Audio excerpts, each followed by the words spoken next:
할렐루야. 오늘도 우리 하나님께서 주신 말씀을 사모합니다. 또 그 말씀을 통해서 영혼이 변화가 되고 또 소성되어지는 귀한 시간이 되시기를 예수 이름으로 축원합니다.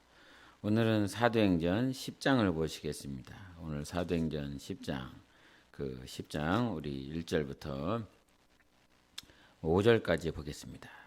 사도행전 10장 1절부터 5절까지 교도가십니다. 가이사랴에 고넬료라 하는 사람이 있으니 이달리아 부대라 하는 군대의 백부장이라.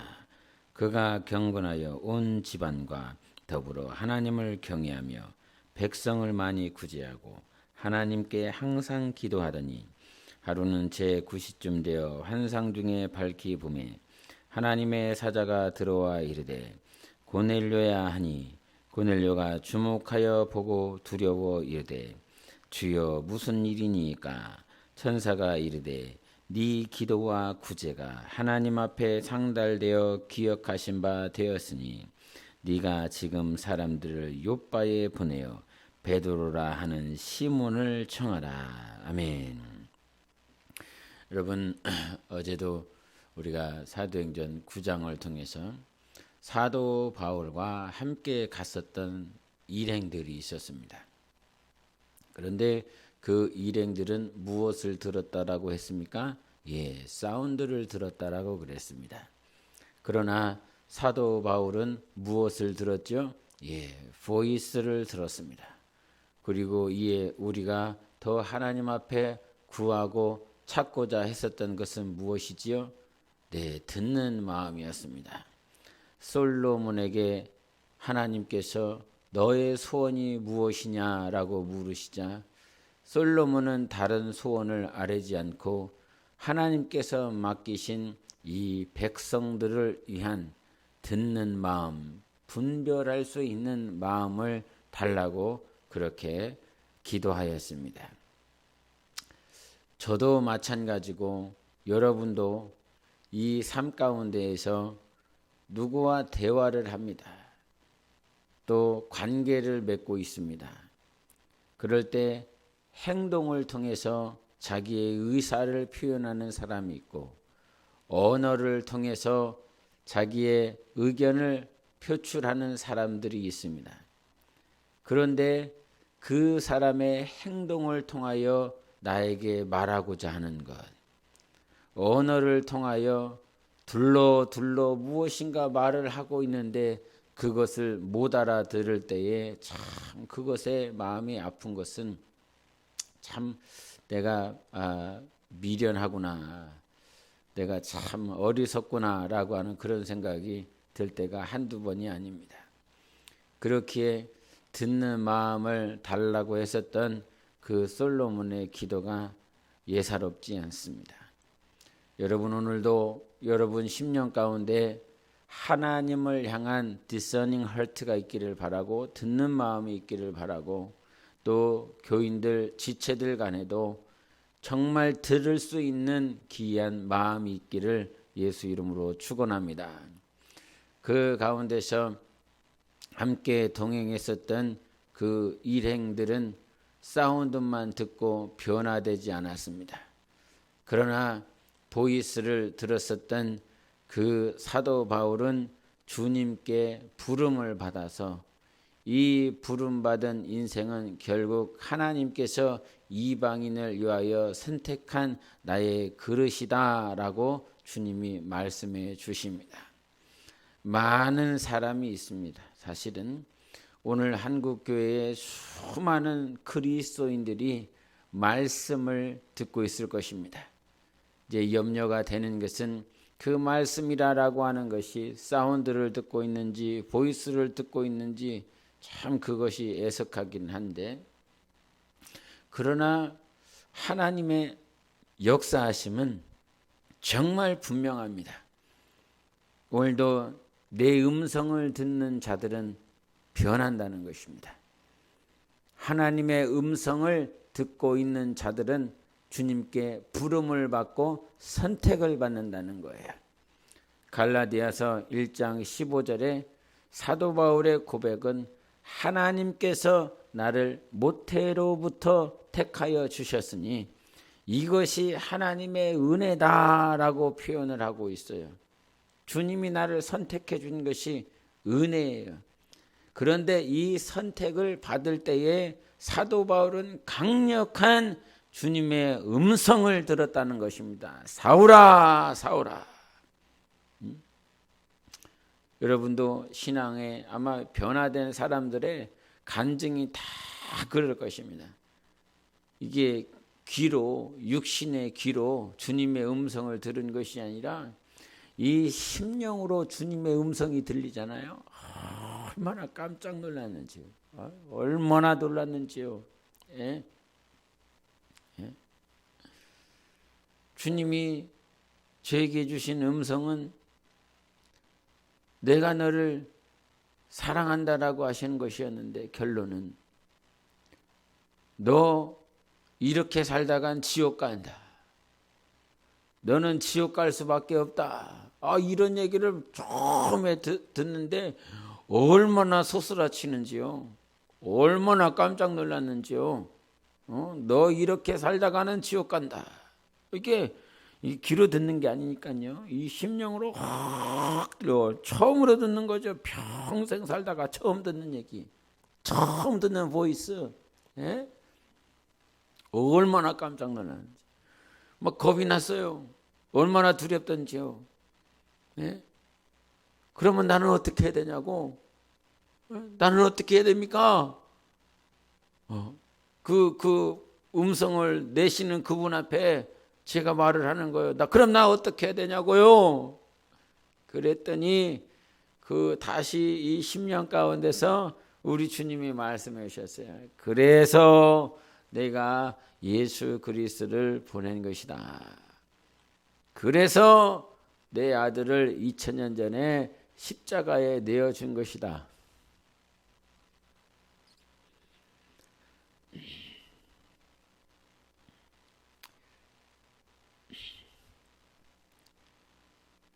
그때부터 막 폭포수와 같은 눈물이 나는 거죠.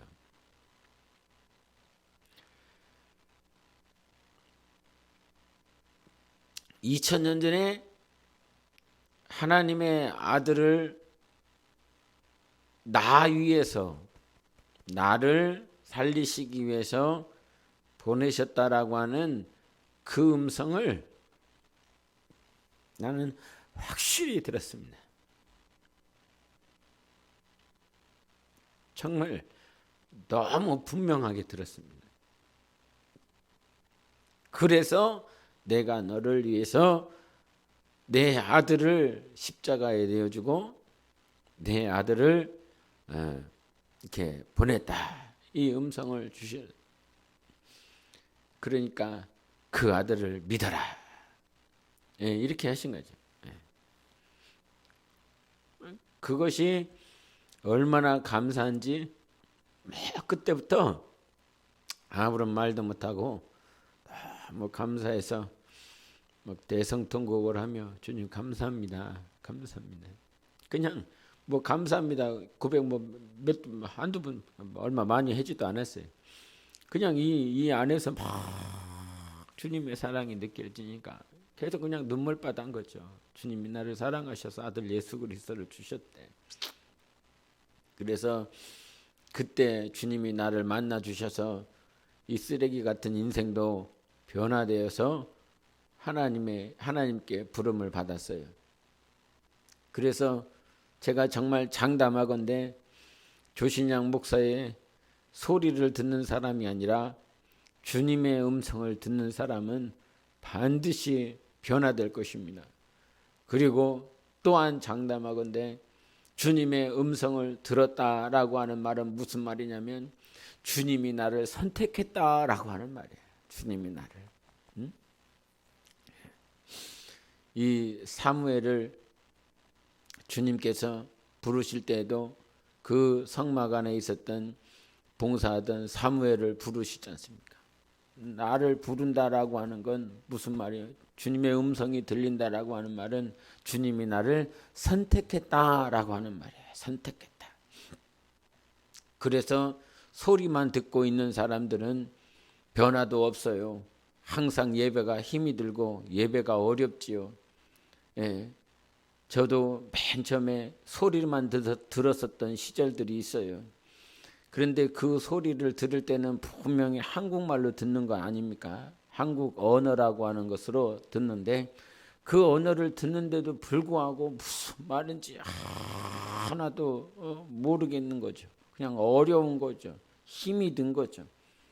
그러다가 주님의 보이스를, 주님의 음성을 듣고 나서 그때부터 변화가 확실히 이루어진 거죠. 그래서 여러분 기도할 때에 남편과 아내와 자녀들을 위해서 기도할 때에 정말 하나님, 이가 소리 듣고 있는 자가 아니라 주님의 음성을 들을 수 있는 자가 되게 하여 주시옵소서. 이와 같이 기도하시기를 바랍니다. 타인을 위해서 그와 같이 기도할 뿐만 아니라 나를 위해서도 그렇게 기도하세요. 주님의 음성을 듣게 해달라고. 그렇게 음성을 들을 수 있는 자가 반드시 변화되어지는 것입니다. 오늘 이 고넬료라라고 하는 이 인물은 난생 처음 주님의 음성을 베드로를 통하여 듣게 되어집니다. 그런데 이 고넬료가 그와 같은 주님의 음성을 듣기까지의 삶이 백부장이라고 그랬어요. 이달리아 백부장이라고 그랬기 때문에 이방인 백부장이라 이 말이에요. 이방인 장군인 거예요. 그 당시에 유대 땅을 다스리고 있었던 그 외국의 장군이라 이 말이죠. 자기 민족을 박해하는 핍박하는 그런 장군. 그런데 그 본래에 있었던 사람들, 그들보다도 더 베드로를 통해서 챙기고 싶었던 사람이 누구였어요? 고넬료라고 하는 거예요. 하나님의 입장에서. 그런데 이 고넬료의 모습을 보면 이 사람은 하나님을 경외했다. 이거는 하나님과의 관계를 말하고 있지 않습니까? 하나님을 경외하는 삶.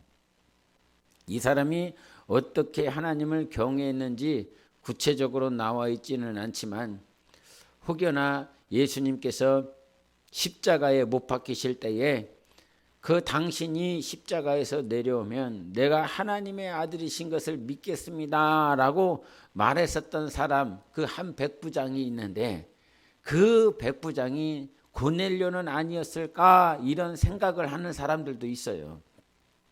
여하튼 이거는 상상인 거니까 그렇게 연결을 해보려고 하는 것이니까 정확하게 성경이 말씀하시고 않기 때문에 우리는 어떻게 말은 할 수는 없어요. 그런데 이 고넬료는 여하튼 하나님을 경외하는 사람이고 또 그 구제를 많이 한다는 거죠. 결국은 이것은 사람과의 관계를 말하지 않습니까? 신앙생활은 하나님과의 관계요 또 사람과의 관계인 것입니다. 그런 하나님과 사람과의 관계를 잘 맺고 있었던 고넬료를 하나님은 사랑하셔서 저에게 필요한 것이 무엇일까? 하나님은 보시는 거죠. 하나님을 경외해. 그러면서 기도를 해요. 주님을 찾고 주님을 구해요. 그리고 그 경외하는 마음을 가지고 가난하고 불쌍한 사람들, 연약한 사람들을 도와주는 삶을 살더라 이 말이에요. 그런데 그러같이 봤을 때 사람이 봤을 때는 기도도 잘하고 하나님을 경외하고 또 그가 많은 사람들을 도와주는 아주 인성도 좋아. 그러면 겉에서 봤을 때는 우리는 저런 사람들을 법 없이도 살 사람이라고 그러지 않습니까? 훌륭한 사람이라고 말을 한다 이 말이에요. 그런데 하나님은 아세요. 고넬료의 부족함이 무엇인지를 알아요. 그래서 누구를 보내게 되냐면 베드로를 보내게 됩니다. 그래서 이 베드로를 보내기 위해서 이 베드로의 마인드, 이 베드로의 생각을 바꿔요. 이 베드로의 생각을 바꾸기 위해서 그 고넬료에게 그냥 가라 이렇게 주님이 직접 말씀하실 수도 있지 않겠습니까? 예? 그런데 이 베드로에게 환상을 보여줘요. 보자기가 하늘로부터 내려왔는데 구약에서 말을 하고 있는 부정한 짐승들이 가득 그 보자기에 있어요. 그럴 때 하나님께서 이것을 먹으라라고 그랬더니 베드로가 하는 말은 이거는 구약의 기준을 삼으면 먹을 수가 없는 것이니 나는 먹을 수가 없습니다. 이 환상을 보여줘요. 이 환상을 왜 보여주는 거예요?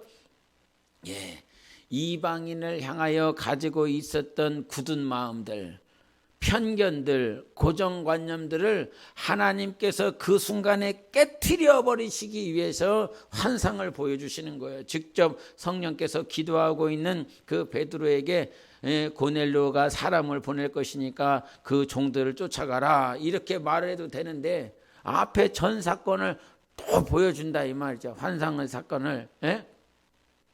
그래서 결국은 이 베드로가 고넬료를 향하여 찾아간다 이 말이죠. 여러분, 이것이 성령의 역사예요. 너희가 성령에 하나 된 것을 힘써 지키라 라고 말씀을 하셨지 않습니까? 그래서 성령의 역사는 나만 감동을 받는 것이 아니라 이것이 동일하게 하나님께서 원하시는 역사였다라고 한다면 바로 그 상대방도 동일한 영감과 감동이 있게 되어 있어요. 과거에 청년 시절 때에 이 청년 한 사람이 있었는데 이 청년이 아주 뜨거웠어요. 열심히 전도하고 이 신앙생활을 하는 청년이었는데 어느 순간 이 교회에 막 소문이 퍼지는데 어떤 소문이냐면 그 당시에 40대 중반이었나 40대 초반이었었던 여자 집사님이 그 여자 집사님도 아주 막 열심히 있고 열심히 기도하고 한 그냥 제가 겉에서 봤을 때는 그런 분이었어요. 그런데 이 청년도 열심히 있고 막 기도를 하는데 이 청년이 성령의 감동을 받았다는 거예요. 그 당시에 이 여자 집사님이 이제 혼자 사셨는데 이 청년이 막 성령의 감동을 받았다고 이 여자 집사님하고 결혼해야 된다고 성령께서 감동해 주셨다는 거예요. 그래갖고 그냥 열심히 있으니까 무조건 열심히 하는 거니까 그 당시에. 그래서 이 여자 집사님한테 가고 성령님이 그런 감동을 주셨다고 결혼하라고 하는 감동을 주셨다고 그러면서 그런 얘기를 했다는 거예요. 그 집사님도 열심히 있었으니까 기도를 하는데 나한테는 그런 감동 전혀 없다고. 그래서 그게 그냥 하나의 에피소드로 그냥 사건으로 끝나버리고 말았는데 여러분 우리가 성령으로 하나 되는 데 있어서 제가 하나님 앞에 기도하고 성경 보고 주님을 찾고 구하는 만큼 성도 여러분들도 쉽지는 않겠지만 기도하셔야 됩니다. 성경을 보셔야 됩니다.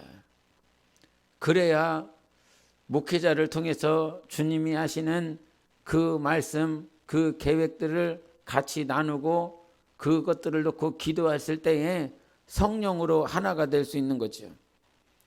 이런 주님의 감동을 받기 위해서 목회자는 주님 앞에 무릎을 꿇고 성경을 찾고 구하고 주님과의 관계를 갖는데 이 가장 가까이 있는 직분자들은 기도를 안 해.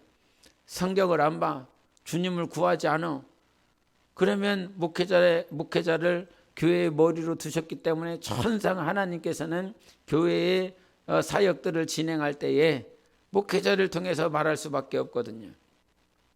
그런데 그와 같이 목회자를 통해서 그 한 말을 기도하지 않은 사람, 주님과의 관계가 없는 사람들은 이 성령을 통해서 쉽게 표현하면 그냥 소리 듣고 있는 거예요. 소리.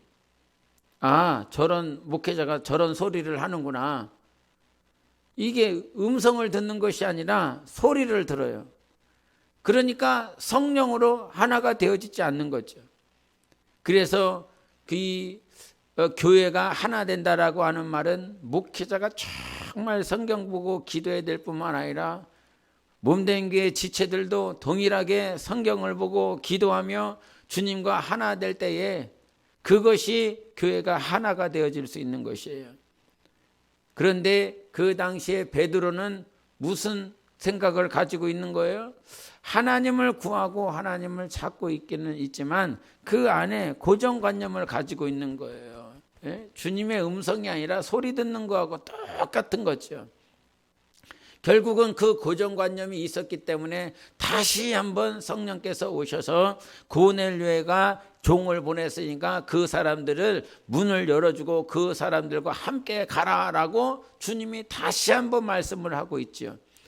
우리가 영적 생활을 할 때 자기가 가지고 있는 이 고정관념이 성령이 일하시는 것을 얼마나 방해하는지 모릅니다. 신대원 다닐 때에 이 찬양에 대해서 잠깐 이렇게 누가 얘기하는 것을 옆에서 들었어요. 하는 얘기를. 근데 중형교회 정도를 맡고 있는 담임 목사님이셨는데 그 목사가 하는 말이 뭐였냐면 복음성가는 부르면 안 된다는 거예요. 그거는 사단적이래요. 아주 직설적으로 얘기를 해서 제가 이렇게 깜짝깜짝 놀랐는데 복음성가는 사단적이기 때문에 교회 내에서는 부르면 안 된다는 거예요. 그리고 기타를 쳐서는 안 되고 드럼도 쳐서는 안 되고 피아노만 쳐야 된다는 거예요. 그래갖고 자기 교회는 그 사단적인 음악적인 요소들을 다 제거를 했더니 그리고 찬송가만 부른다는 거예요. 찬송가만.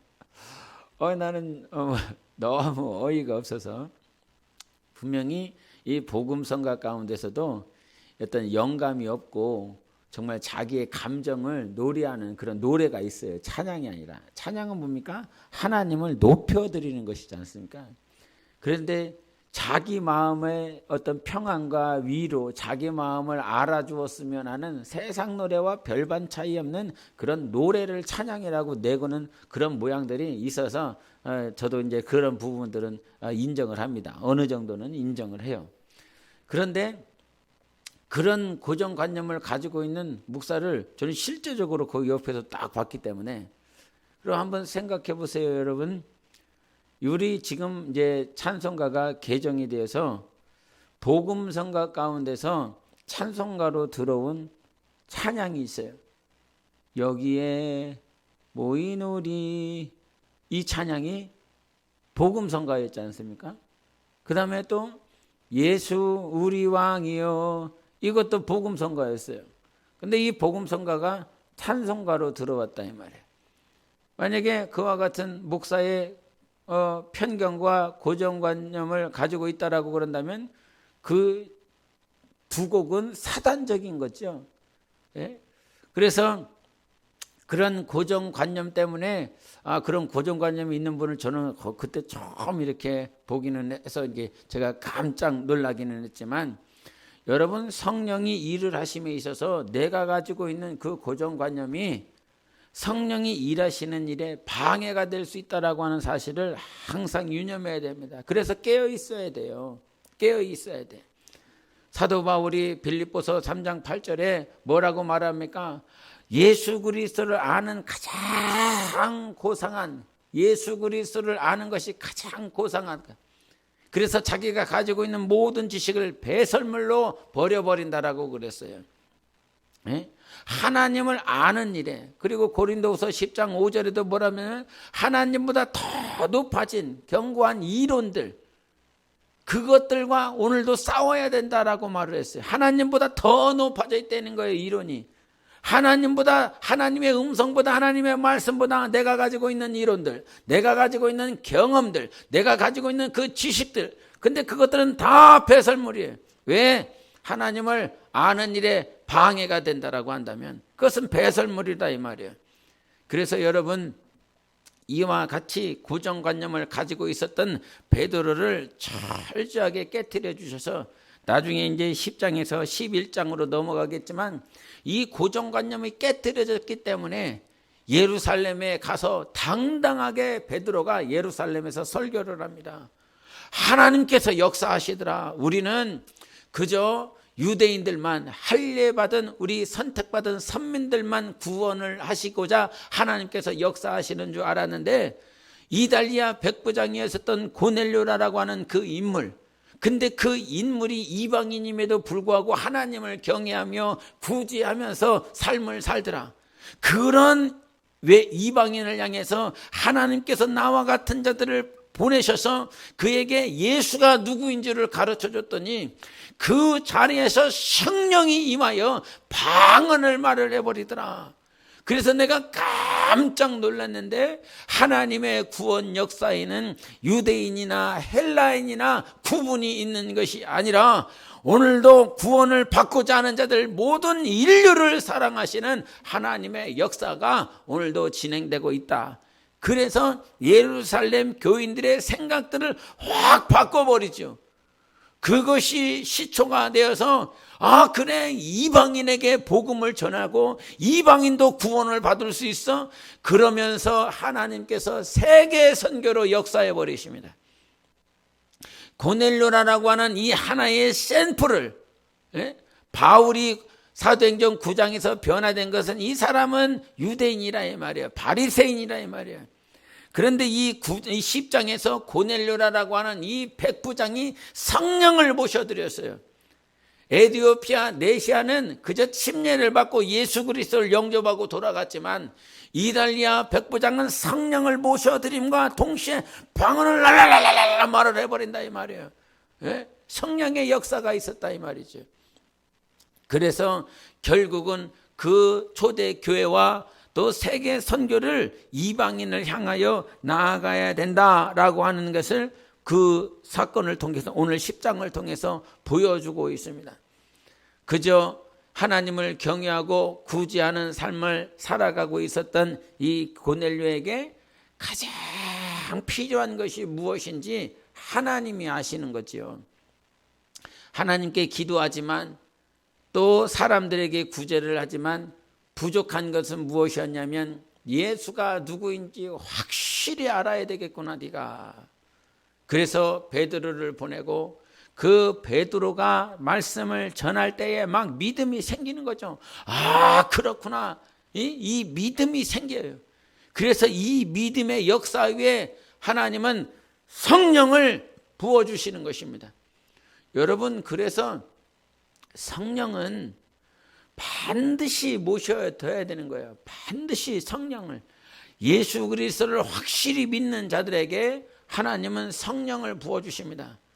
그래서 주변에 있는 사람들과 같이 함께 기도하고 같이 말씀을 들을 때, 그래서 다윗의 장막 기도회나 아니면 주일날 예배 말씀을 들을 때나 수요 예배 때 말씀을 듣고 기도할 때 성령을 받지 못한 영혼들이 혹 있다면 막 성령을 모셔드리기 위해서 막 기도하셔야 됩니다. 창피한 게 아니라 이 말이에요. 막 성령을 모셔드려요. 이 고넬료에게도 믿음이 있었어요. 하나님을 믿는 믿음이 있었단 말이에요. 그런데 뭐가 부족해요? 그 안에 성령이 없다 이 말이에요. 사도행전 19장에 갔을 때도 에베소에 있는 그 교인들이 예수를 믿지만 성령이 무엇인지에 대해서 들어보지도 못했다라고 말을 했어요. 그러니까 사도 바울이 기도하고 그들을 향해서 안수하며 성령을 모셔드린다 이 말이에요. 여러분, 하나님만이 우리가 무엇이 필요한지, 무엇이 부족한지를 아시는 하나님이세요. 그래서 하나님을 신앙할 때 오늘도 나는 내가 뭐가 부족한지 몰라. 참 그것이 암담해요. 부족한 게 참 많은데 구할 능력이 없어. 보이지 않으니까. 시골에서 사는 사람들은 저 서울에서 살아남기 위해서 얼마나 많은 사람들이 힘을 다하여 아침에 일찍 일어나서 밤늦게까지 일하고 있는지를 모르는 거죠. 사업을 하는 사람들은 얼마나 힘을 다하여 살아가고 있는지 모르죠. 그냥 직장 다니는 사람들은 상상할 수도 없는 스트레스와 압박감을 받아가면서 그들이 사업을 진행하고 있다고 하는 것을 몰라요. 내가 지금 무엇이 필요한지 모르는 인생들. 그런데 참으로 감사한 것은 하나님만이 우리에게 무엇이 필요한지, 무엇이 부족한지 가르쳐 주시고 우리를 인도해 주시는 참 하나님이십니다. 그래서 이 땅에 살아있는 동안 하나님께서 반드시 우리의 필요를 채워주실 거예요. 우리의 부족한 것을 채워주실 거예요. 그것이 물질이면 정말 하나님 앞에 섰을 때 물질이 부족해서 이렇게 물질이 부족한 다음에 하나님의 물질을 채워주실 것이고, 여러분이 하나님을 섬기는 일에, 하나님과의 관계를 맺는 일에 지식이 부족하다라고 그런다면 하나님이 지식을 채워주실 것이요, 사람이 필요한다면 하나님께서 사람을 붙여주실 것이요, 그렇게 하실 것입니다. 하나님은 우리의 아버지가 되시는 분이세요. 내가 무엇을 먹을까 입을까 마실까 먼저 아시는 분이 우리 하나님이세요. 그래서 오늘도 신앙생활을 할 때 나의 필요를 아시는 하나님이 있다라고 하는 사실을 항상 인정하세요. 내가 하나님 앞에 구할 것이 있음을 오늘도 아셔야 되는 것입니다. 오늘도 영적 생활을 할 때 하나님께서 여러분의 영과 혼과 육의 필요를 채워주시는 유일하신 하나님이신 것을 알고 눈을 열어서 오늘도 성령으로 사시는 여러분이 되시기를 예수 이름으로 축원합니다. 함께 기도하십시다. 하나님 아버지, 오늘도 내가 가지고 있는 고정관념이 있다면 철저히 무너지게 하여 주시고, 영적 생활과 교회 생활 또 복음을 전하는 일에 내가 가지고 있는 고정관념이 있다면 부숴주셔서 성령이 쓰시는 그런 삶이 될 수 있도록 함께 기도하시겠습니다. 예수, 오늘도 살아계신 하나님 아버지 감사합니다. 주님 앞에 살아갈 수 있도록 은혜를 베풀어 주시니 감사합니다. 부족하고 연약한 고뇌에게 하나님께서 필요를 채워주시기 위하여 베드로를 보내사 성령을 모셔드리게 하시고 방언을 말하게 하셔서 살아계신 하나님을 경험하게 하신 것처럼 오늘도 하나님 아버지, 나의 필요와 나의 부족한 것들을 채워주실 줄 믿습니다. 하나님 앞에 정말 신실하고 정직하게 살게 도와주시고, 하나님을 경외하며 성도들과 지체들 또 연약한 자들을 섬기며 그렇게 살아낼 수 있는 은혜를 베풀어 주시고 인도하여 주시옵소서. 오늘도 나를 불러주시는 하나님, 나의 이름을 부르시며 선택하여 주시고 하나님의 뜻대로 살아갈 수 있도록 축복하여 주시니 감사합니다. 그리 살아낼 수 있도록 성령 충만케 하여 주시고 하나님의 뜻이 무엇인지 하나님의 음성을 듣는 영적 생활이 되게 하여 주시옵소서.